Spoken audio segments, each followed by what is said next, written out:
చూద్దామా ఇది ఎట్లా వచ్చింది, ఉప్మా ఎట్లా వచ్చిందని. అక్కడక్కడ పప్పులు అన్నీ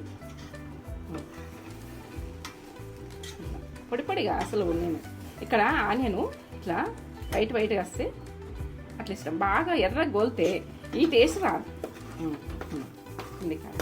ఇట్లా ఇట్లా కొంచెం మంటింది, కిందకి అడగంటింది, గీక్కొని తింటే ఇష్టం. ఎంత ఇష్టమో ఇట్లా అడగంటాలని అడగంటిస్తుంది. అమ్మమ్మ గుడిక కింద గీకే బిడ్డ అంటుండే నాకు.